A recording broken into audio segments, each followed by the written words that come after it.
সুপ্রভাত। মনির ঘরে টুম্পার সাথে একটি ব্লগে আপনাদের স্বাগত জানাই। কেমন আছেন আপনারা? আশা করি খুব ভালো আছেন। আমরাও বেশ ভালো আছি। এই ভিডিওটি গত কয়েকদিনের, আজ দেব কাল দেব বলে বিভিন্ন ব্যস্ততার কারণে বেশ কয়েকদিন ভিডিও আমার পোস্ট হয়নি। যারা তোমরা আমার রেগুলার ভিডিও ফলো করো তারা অবশ্যই বুঝতে পারবে। তো আজকে ভাবলাম ভিডিওটা পোস্ট করি, যেহেতু বোর্ড এক্সাম সামনে আর ঘরে বিভিন্ন কাজকর্মে একটু ব্যস্তই ছিলাম। এই যে ঝাড়াঝুড়ি একটু কাচাকুচি চলছে। শীত যেহেতু শেষের পথে, তাই শীতের পোশাক আশাক কাচাকুচি করতেও আমি শুরু করে দেব। না বন্ধুরা, আজকে কেবল এই ঘর সব ঝাড়াঝুড়িই করব। তো চলো আজকের ভিডিওটা ভাবছি একটু অন্যরকম করা যাক, কারণ বেশ কয়েকদিনের ভিডিও। তো আজকে একটু তোমাদের কথা দিয়েই আমার ব্লগটা কন্টিনিউ করি।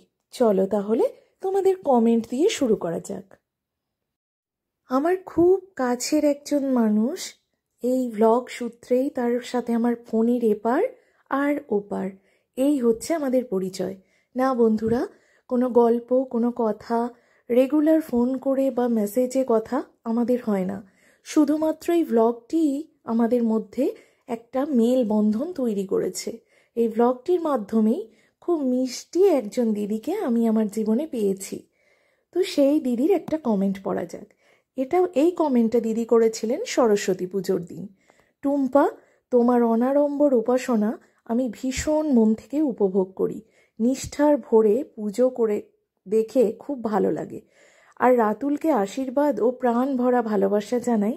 খুব ভালো থেকো তোমরা।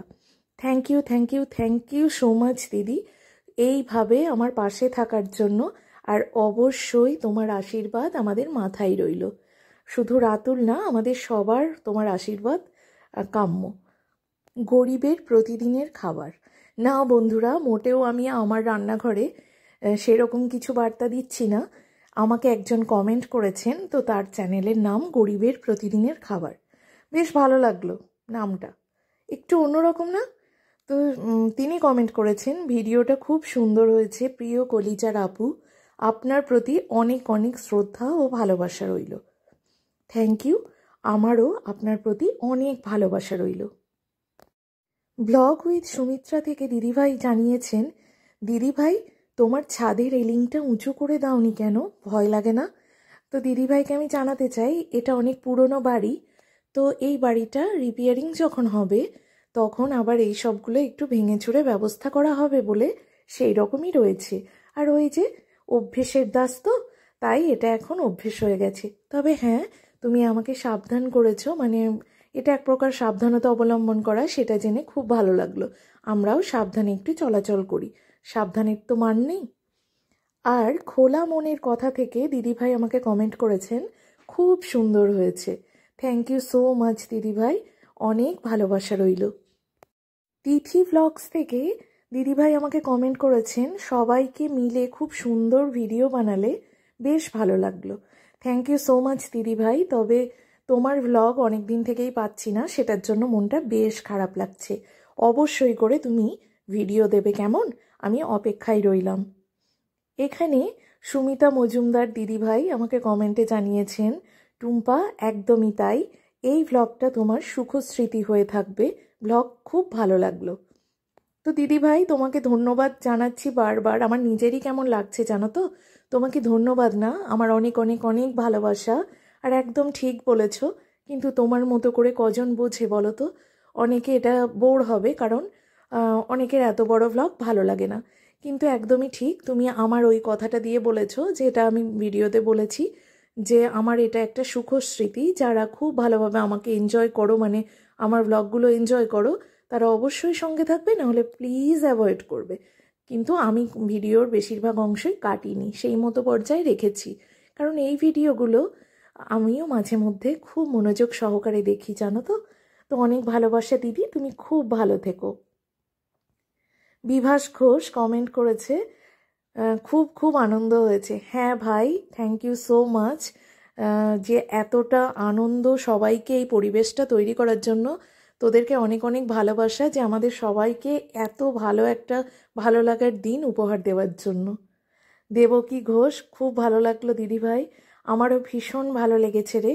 তোদের সাথে দেখা হবে, কথা হবে, গল্প হবে, আরও বাকি অনেক মানুষজনের সাথে বাড়িতে গিয়েই পুজো উপলক্ষে দেখা হয়, যেটা অন্য সময় গেলে দেখা হয় না। তো এই পরিবেশটা একমাত্র তোদের জন্যই সম্ভব। ব্লগ উইথ সুমিত্রা দিদিভাই আবারও একটা ভিডিওতে অন্য একটা কমেন্ট করেছেন, খুব সুন্দর একটা পরিবেশ, অনেক রক্ত গাঁথা ফুল। হ্যাঁ দিদিভাই, ঠিকই বলেছো, আমার বাড়িতে যেহেতু জায়গাটা অনেকটাই বেশি, তাই ফুল গাছ এইসব লাগালে মাটিতে তো, তাই খুব সুন্দর ফুলও হয়। প্রত্যেকবার এই পুজোর সময় ফেরার সময় আমি একটা ক্যারি প্যাকেট ভরে ফুল নিয়ে আসি, জানো তো, বেশ অনেক দিন এই ফুল নষ্ট হয় না, তাই না? আফরোজা কুকিং ওয়ার্ল্ড থেকে আমাকে কমেন্ট করেছেন, এক কথায় অসাধারণ হয়েছে আপু, অনেক অনেক অনেক ভালোবাসা।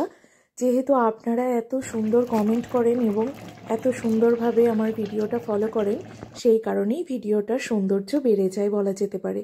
অনেক ভালোবাসা রইল। তুই সুমিতা দি, তোমাকে একটা কথা বলি, তোমাকে উপলক্ষ করে আমার সকল বন্ধুদের এই বার্তাটা আমি জানাতে চাই যে তুমি সরস্বতী পুজোর দিন যে কমেন্ট আমায় করেছো, যে অনাড়ম্বর একটা সুন্দর উপাসনা পুজো যেটা তুমি খুব ভালো উপভোগ করেছো, ঠিক বলেছো দিদি। বেশি আড়ম্বরপূর্ণ জাঁকজমকপূর্ণ পুজোতে না আসলেই ভক্তিটা কোথাও যেন একটু মেকি হয়ে যায়।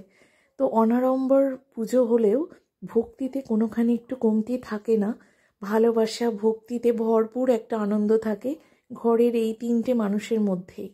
তো সেটাই করার চেষ্টা করি। আমি এ বাড়িতে আসার পর থেকেই দেখছি মা এইভাবেই মা সরস্বতীর উপাসনা করেন।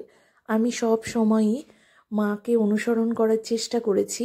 অবশ্যই আমি অনুকরণ করছি না, কারণ ওনার মতো আমি হতে পারবো না, কিন্তু ওনার কাজগুলো, শেখানো কাজগুলো, দেখানো কাজগুলো অবশ্যই করার চেষ্টা করি আমার সাংসারিক জীবনে, যেটা তোমরা নিশ্চয়ই দেখতে পারো এবং বুঝতে পারো। তো অনেক ধন্যবাদ দিদি, যে তুমি আমার কথাটা ঠিক বুঝতে পেরেছো।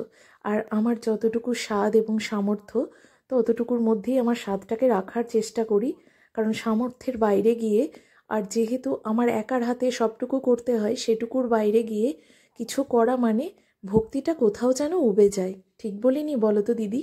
তো চলো, আজকের কমেন্ট সেকশনটা পড়ে ভীষণই ভালো লাগলো। আর একজনের কমেন্ট পড়ি। সুতপা দিদিভাই জানিয়েছেন, ঠিক বলেছ, সরস্বতী পুজোর দিনটাকে, মানে ছোটোবেলাটাকে, সরস্বতী পুজোর দিনের ছোটোবেলাটাকে ভীষণভাবে মিস করি গো দিদিভাই। খুব সুন্দর আয়োজন।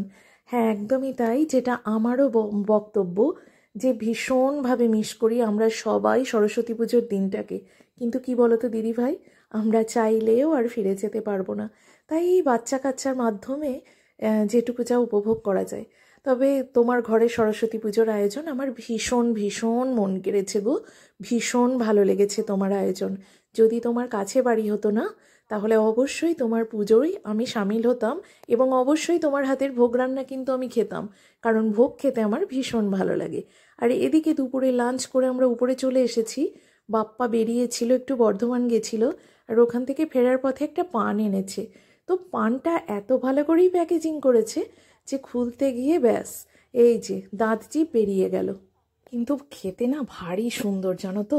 আমার এমনি পান খেলে কেমন জিভটা হয়ে যায়, কোনো খাবারের পরে আর টেস্ট পাই না।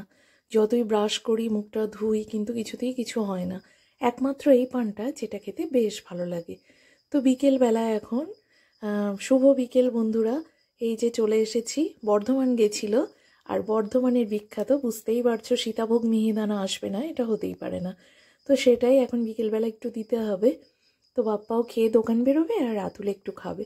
চলো তাহলে ওদের দিয়ে আজকে নিজের সাথে করা কমিটমেন্ট একটা পূরণ করা যাক।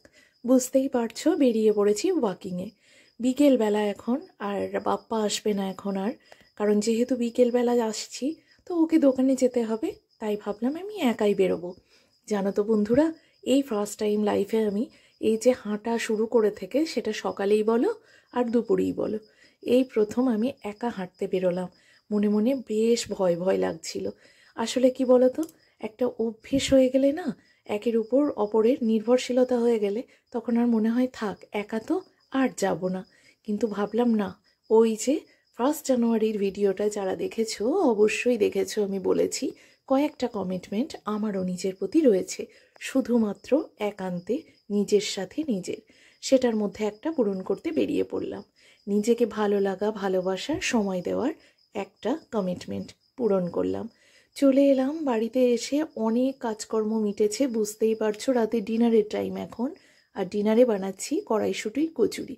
হ্যাঁ বন্ধুরা, এটা আগের দিন বানিয়েছিলাম, যেহেতু আমি ভিডিওটা বানাইনি আগের দিন, তাই নেক্সট ডেটা। আর নেক্সট ডে একটু পুর বেঁচে গেছিলো, আর একটু আটা মেখে ভাবলাম একটু কচুরি বানিয়ে নিই। তো কড়াইশুঁটির কচুরি শীতের এই প্রথমই হলো, শীত শেষের মুখে দাও, তো সেই জন্য আমি একটু রাতুলের বায়নাতেই বলো আর আমাদের ইচ্ছেতেই বলো একটু বানিয়ে নিচ্ছি। আর খেতে তো মন্দ লাগে না বলো তো বন্ধুরা। আর ও বেলায় যে এঁচোড়ের তরকারি হয়েছিল, সেই এঁচোড়ের তরকারি রয়েছে চর্বি দিয়ে, আর ডালটা গতকালকের, তো সেগুলো দিয়েই আমাদের রাতের ডিনার। আর অবশ্যই সীতাভোগ মিহিদানা তো রয়েইছে। তো বন্ধুরা আমাকে একটু কমেন্টে জানিও তো, এই শীতকালে তোমরা কিসের কিসের কচুরি খেয়ে উপভোগ করলে শীতকালটাকে। আমি তো বন্ধুরা এই একটাই বানালাম। আর হ্যাঁ, একদিন একটু ডালপুরি বানিয়েছিলাম বটে। তো চলো বন্ধুরা, আজকের এই রকম ভিডিও তোমাদের কেমন লাগলো অবশ্যই জানিও। আমার ভিডিওতে কমেন্ট পড়া এই প্রথমবার। তোমাদের কেমন লাগলো অবশ্যই জানাবে, তবে আমার বেশ ভালো লাগে এইভাবে ভিডিও বানাতে। Thank you.